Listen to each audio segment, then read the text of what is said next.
اعوذ باللہ من الشیطان الرجیم بسم اللہ الرحمن الرحیم۔ قرآن پاک کے 18ویں پارے قد افلح کا خلاصہ۔ قرآن پاک کے 18ویں پارے کا آغاز سورۃ المومنون سے ہوتا ہے۔ سورہ مومنون کی ابتدائی 11 آیات تعلیمات اسلامی کی جامع ہیں۔ ان میں فلاح یافتہ اہل ایمان کی یہ صفات بیان کی گئی ہیں کہ نمازوں میں خشوع و خضوع، ہر قسم کی بیہودہ باتوں سے لا تعلقی، زکوٰۃ کی ادائیگی، اپنی پاک دامنی کی حفاظت، امانت اور عہد کی پاسداری اور نمازوں کی پابندی کرنا۔ آخر میں فرمایا کہ ان صفات کے حامل اہل ایمان ہمیشہ جنت میں رہیں گے۔ اس کے بعد انسانی تخلیق کے مدارج سے متعلق بیان ہے۔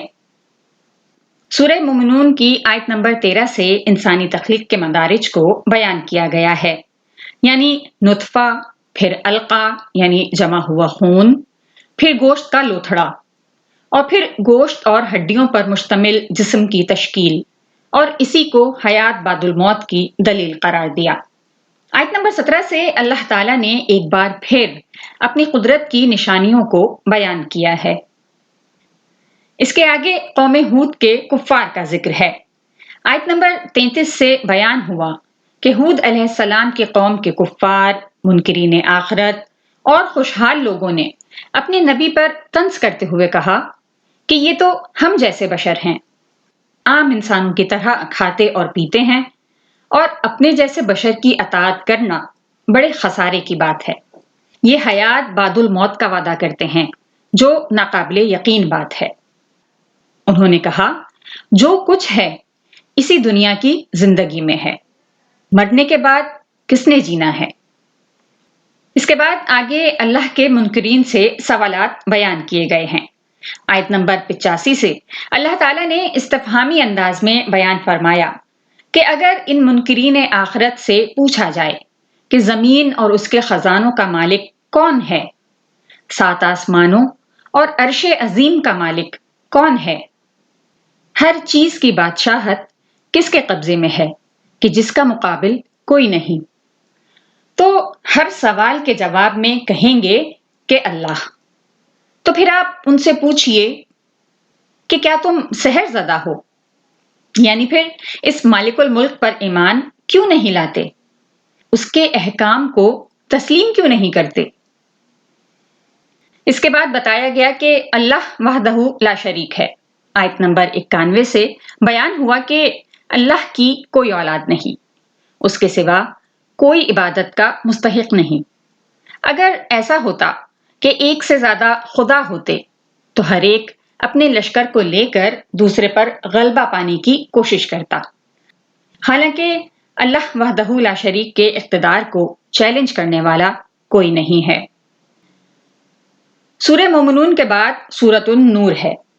سورہ نور میں اللہ تعالیٰ نے خانگی اور معاشرتی احکام کو بیان فرمایا ہے۔ ابتدائی آیات میں زنا کرنے والے غیر شادی شدہ مرد و عورت کی سزا کو بیان کیا کہ ان کی سزا 100 کوڑے ہے۔ صاحبان اقتدار اہل ایمان کو کہا گیا کہ تمہیں اس سزا کے نفاذ میں ان پر رحم نہیں آنا چاہیے، اور تمہاری ایک جماعت کو اس سزا کے نفاذ کے وقت موجود رہنا چاہیے۔ آگے تہمت کی سزا کا ذکر ہے۔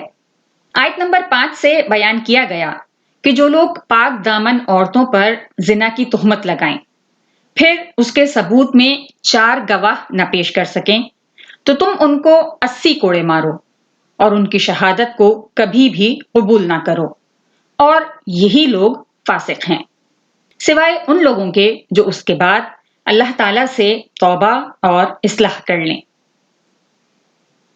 اس سے آگے بیوی پر زنا کی تہمت کا ذکر کیا گیا ہے۔ آیت نمبر 6 سے یہ ضابطہ بیان فرمایا، اگر کوئی شخص اپنی بیوی پر زنا کی تہمت لگائے اور اس کے ثبوت میں 4 گواہ نہ پیش کر سکے، اور اس کی بیوی اس تہمت کا انکار کرے، تو فریقین ایک دوسرے پر لعان کریں۔ شوہر 4 مرتبہ اللہ کی قسم کھا کر یہ کہے، بے شک وہ ضرور سچوں میں سے ہے، اور 5ویں بار یہ کہے اگر وہ جھوٹوں میں سے ہو تو اس پر اللہ کی لعنت۔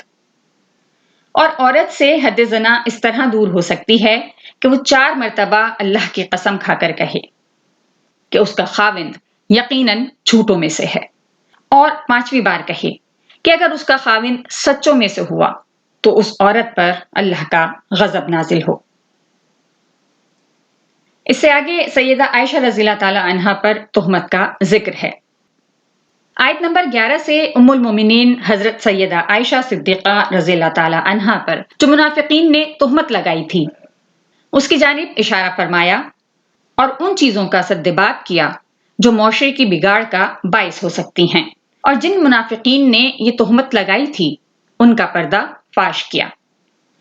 جو مسلمان منافقین کے بچھائے ہوئے جال میں پھنس گئے تھے ان پر بھی عتاب فرمایا اور ان کو تنبیہ کی کہ وہ آئندہ ہوشیار رہیں اور منافقین کے کہنے میں نہ آئیں۔ منافق مسلمانوں کی عزت و ناموس کو برباد کرنے کے در پہ ہیں، اس لیے مسلمانوں کے لیے یہ جائز نہیں کہ وہ سنی سنائی بات کو آگے بڑھا دیں، بلکہ مومن مردوں اور مومن عورتوں کو اپنوں کے متعلق نیک گمان کرنا چاہیے۔ اس کے بعد تہمت لگانے والوں پر عذاب کا بیان کیا گیا ہے، یعنی آیت نمبر 23 سے پاک دامن، بے خبر، ایمان والی عورتوں پر بدکاری کی تہمت لگانے والوں کے لیے دنیا و آخرت میں لعنت اور بہت بڑے عذاب کا بیان ہوا ہے۔ اس سے آگے گھر میں داخل ہونے کے آداب بیان کیے گئے۔ آیت نمبر 27 سے فرمایا کہ مسلمانوں کے لیے ایک دوسرے کے گھروں میں بلا اجازت داخل ہونا جائز نہیں، اور اجازت لے کر داخل ہونے پر گھر والوں کو سلام کریں، اور اگر ان سے کہا جائے کہ لوٹ جاؤ تو انہیں واپس چلے جانا چاہیے۔ ہاں، اگر کسی گھر میں لوگوں کی رہائش نہ ہو اور وہاں مسلمانوں کی کوئی چیز ہو تو وہاں داخل ہونے میں کوئی حرج نہیں، جیسے پبلک مقامات وغیرہ۔ اس سے آگے کافروں کے اعمال کی مثال دی گئی ہے۔ آیت نمبر 39 سے کافروں کے اعمال کی مثال کو اس طرح بیان کیا کہ وہ زمین میں چمکتی ہوئی اس ریت کی طرح ہیں جس کو پیاسا دور سے پانی گمان کرتا ہے، حتیٰ کہ جب وہ اس کے قریب پہنچتا ہے تو کچھ نہیں پاتا، اور وہ اللہ کو اپنے قریب پاتا ہے جو اس کو اس کا پورا حساب چکا دیتا ہے۔ یا ان کے اعمال گہرے سمندر کی تاریکیوں کے مثل ہیں جن کو تہ در تہ موج ڈھانپے ہوئے ہے، اس کی بعض تاریکیاں بعض سے زیادہ ہیں، جب کوئی اپنا ہاتھ نکالے تو اس کو دیکھ نہ سکے، اور جس کے لیے اللہ نور نہ بنائے اس کے لیے کوئی نور نہیں ہے۔ اس کے بعد غور کرنے والوں کے لیے نصیحت فرمائی گئی ہے۔ آیت نمبر 43 سے بیان کیا گیا ہے کہ کیا آپ نے نہیں دیکھا کہ اللہ بادلوں کو چلاتا ہے، پھر ان کو باہم جوڑ دیتا ہے، پھر ان کو تہ در تہ کر دیتا ہے، پھر آپ دیکھتے ہیں کہ ان کے درمیان سے بارش ہوتی ہے، اور اللہ آسمانوں کی طرف سے پہاڑوں سے اولے نازل فرماتا ہے، سو وہ جس پر چاہے ان اولوں کو برسا دیتا ہے اور جس سے چاہے ان کو پھیر دیتا ہے۔ قریب ہے کہ اس کی بجلی کی چمک آنکھوں کی بینائی کو زائل کر دے۔ اللہ دن اور رات کو بدلتا رہتا ہے، بے شک اس میں غور کرنے والوں کے لیے بڑی نصیحت ہے۔ اس سے آگے اہل ایمان کو بشارت کا بیان ہے۔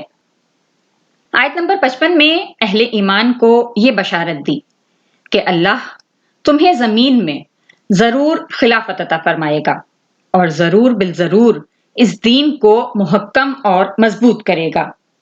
تم نماز قائم کرو، زکوٰۃ ادا کرو، اور اخلاص کے ساتھ رسول کی اطاعت پر ڈٹے رہو۔ اللہ تمہارے خوف اور پریشانی کو حالت امن اور سکون سے بدل دے گا۔ اس کے بعد پردے کے احکام بیان فرمائے گئے۔ آیت نمبر 58 سے پردے کے احکام کی وضاحت فرمائی کہ تمہارے نوکروں اور نابالغ بچوں کے لیے بھی 3 اوقات میں اجازت حاصل کرنا ضروری ہے۔ نمبر 1، نماز فجر سے پہلے۔ نمبر 2 ظہر کے بعد، نمبر 3 عشاء کی نماز کے بعد۔ جب تمہارے لڑکے بلوغت کی عمر کو پہنچ جائیں تو ان کو بھی اجازت طلب کر کے آنا چاہیے۔ اس سے آگے کی آیات میں مومنین کی پہچان کا ذکر ہے۔ آیت نمبر 62 میں یہ بیان کیا گیا کہ مومنین صرف وہی ہیں جو اللہ اور اس کے رسول پر حقیقتاً ایمان رکھتے ہیں، اور جب وہ کسی مجتمع میں ہونے والی مہم میں رسول کے ساتھ ہوتے ہیں تو ان کی اجازت کے بغیر کہیں نہیں جاتے۔ ایسے ایمان والوں کو ضرورت کی بنا پر اجازت دینے کے لیے اللہ تعالیٰ نے اپنے نبی سے سفارش فرمائی ہے۔ سورہ نور کے بعد سورۃ الفرقان ہے۔ سورہ فرقان کے شروع میں اللہ تعالیٰ کی جلالت، توحید، اولاد کی نسبت اور شرک سے برات کا ذکر ہے۔ کفار کے باطل معبودوں کے مخلوق ہونے، اپنے لیے نفع اور نقصان اور موت و حیات کا مالک نہ ہونے کا ذکر ہے۔ آیت نمبر 4 سے اس بات کا بیان ہے کہ کفار نے قرآن مجید کے کلام الہی ہونے کا انکار کیا اور اسے رسول کریم صلی اللہ علیہ وآلہ وسلم کا خود ساختہ کلام قرار دیا کہ یہ پچھلے لوگوں کی کوئی افسانوی کہانیاں ہیں جو انہوں نے لکھوا لی ہیں۔ کفار مکہ کے اس اعتراض کا بھی ذکر ہے کہ یہ رسول کھانا کھاتے ہیں، بازاروں میں چلتے ہیں، ان کی تائید کے لیے کوئی فرشتہ کیوں نہ اتارا گیا؟ انہیں کوئی خزانہ اور باغات کیوں نہ عطا کیے؟ انہوں نے اللہ کے رسول کو سحر زدہ کہا اور قیامت کے دن کو جھٹلایا۔ اللہ تعالیٰ نے ان کی ان بے تکی باتوں کا رد فرمایا، قرآن مجید کو اللہ کا کلام قرار دیا اور ان پر یہ بھی واضح کر دیا کہ پہلے رسول بھی بشری تقاضے کے تحت کھانا کھاتے تھے اور اپنی ضرورت کے لیے بازار جاتے تھے، یعنی بشری ضروریات نبوت اور رسالت کے منافی نہیں ہیں۔ اللہ تعالیٰ ہمیں قرآن پاک کو صحیح طریقے سے پڑھنے، سمجھنے اور اس پر عمل کرنے کی توفیق عطا فرمائے۔ آمین۔